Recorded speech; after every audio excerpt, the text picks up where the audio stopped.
Hi guys, welcome back to TomTalks, and today we have a movie review. Been a while since I've done one of these, but we were back in the cinema to see Peaky Blinders, The Immortal Man, the finale of the Tommy Shelby story, and not the end for Peaky Blinders. We're going to get some more serious, apparently. Been filmed in Stoke. Big up the ST5. This is the finale to the story of Peaky Blinders that has been told so far. It's, as expected, directed by Tom Harper and written by Stephen Knight, of course. I mean, these guys have been at the helm for a while now. Stephen Knight, of course, has done, like, House of Guinness as well, I believe. He did that series to do with Scar, I think. I need to watch that. I've heard it's very good.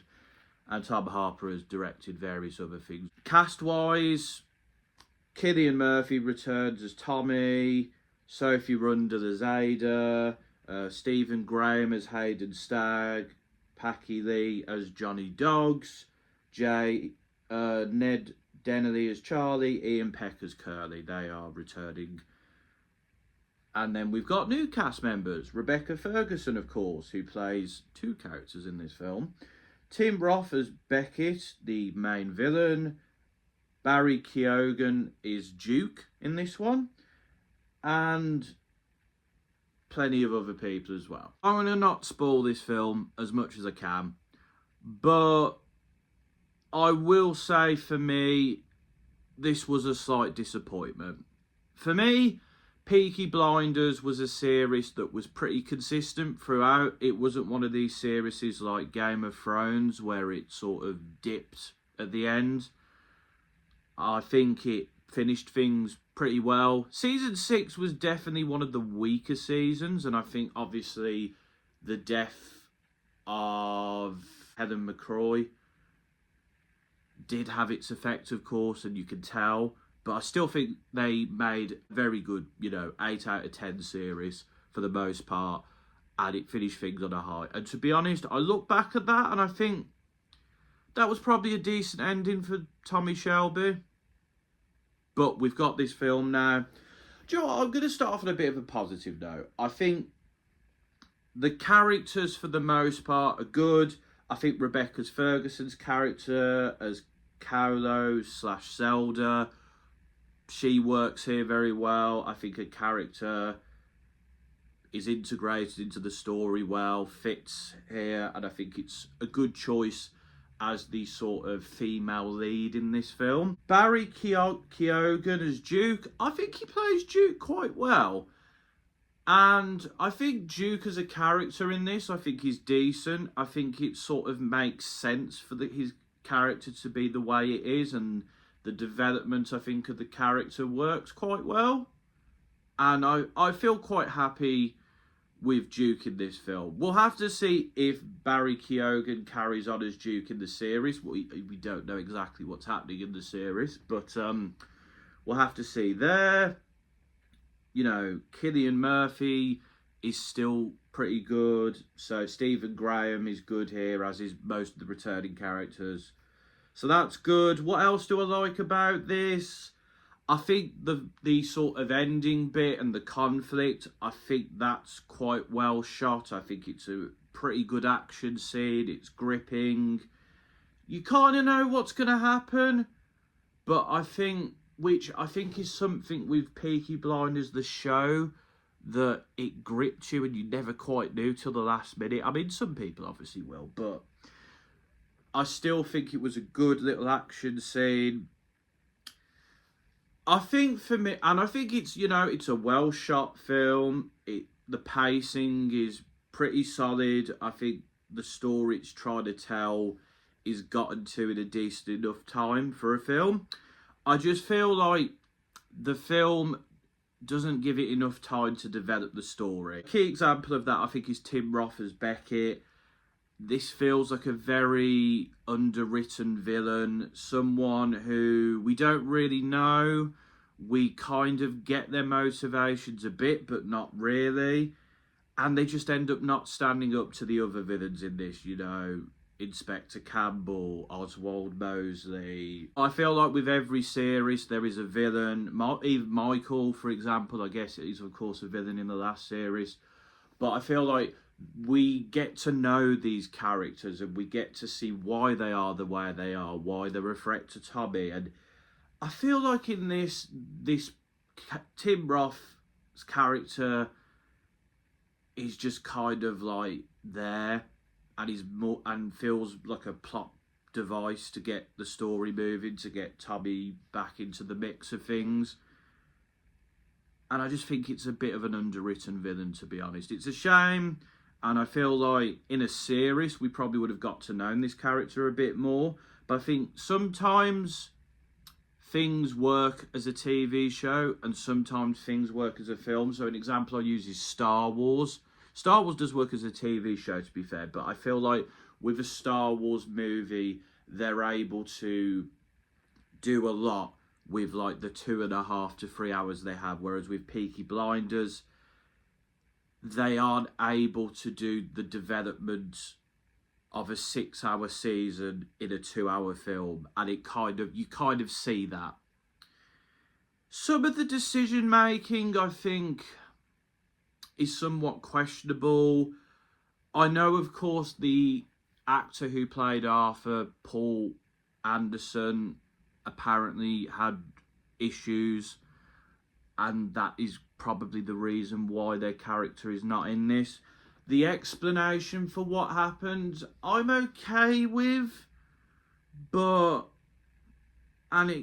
it gives a bit more weight to Tommy's sort of decision making in the film. But yeah, I don't know. This film, someone said, I've tried not to look at reviews before doing this review, but I have come across some. And a lot of them say something's missing here. And I think that's the key thing, you know.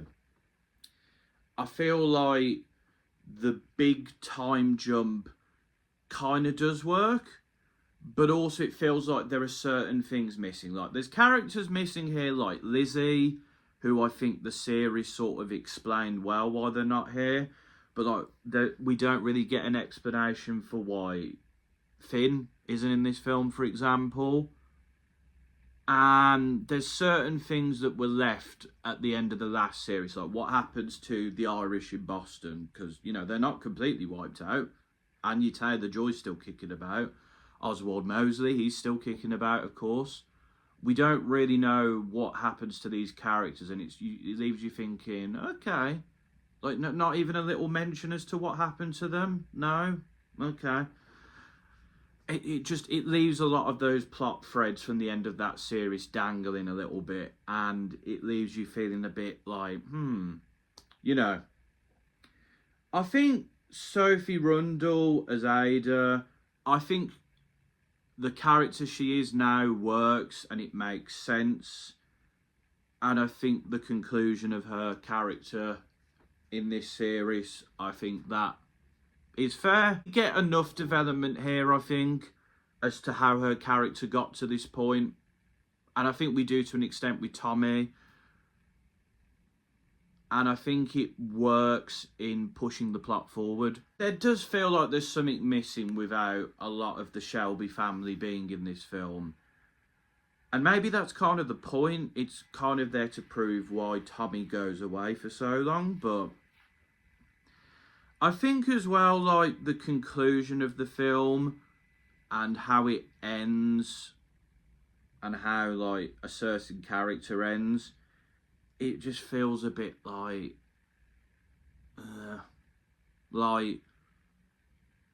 could it have not been a bit more developed how this character goes? Like, is it really just like they just do it and that's it? I don't know. I feel like the ending of a certain character, who I'm not going to go into, at the end of the film, it feels a bit, I don't know, it feels a bit too predictable. Yeah. It's just not as good as the series, I feel like. Like, I enjoyed watching this. I was somewhat satisfied by it. I enjoyed it. I think the acting was pretty decent for the most part.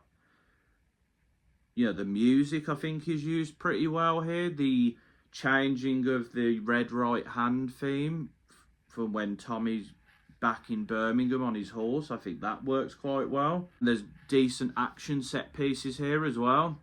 But I just feel like because there is that 4 hours missing that they normally have, it just feels like there's not enough time to develop the newer characters and to give us enough backstory to certain things, to conclude certain things. So yeah, I don't know. I'm feeling probably a 6 out of 10 on this film. I think there is things missing here. There's questions unanswered. I think there is a lack of plot development in certain areas, particularly in Tim Roth's character. And I don't know how I feel about the show continuing. We'll have to see what they do with these new series and like who is in. Like, is Barry Keoghan going to be back? Is Finn's character going to come back? Is Tommy's other son going to come back, who doesn't feature in a lot of this film? I don't know. But yeah, I'm a little bit disappointed by this film. It's not a bad film. I enjoyed watching it while it was on, but there is issues here, and there is quite a clear gap in quality between this and the series, in my opinion. And I think realistically, it's quite clear that this should have been a series, and we would have had a better product as a result. But, you know, you still have 6 series of quality television to watch, and hopefully more to come later down the line. But we'll have to see, you know.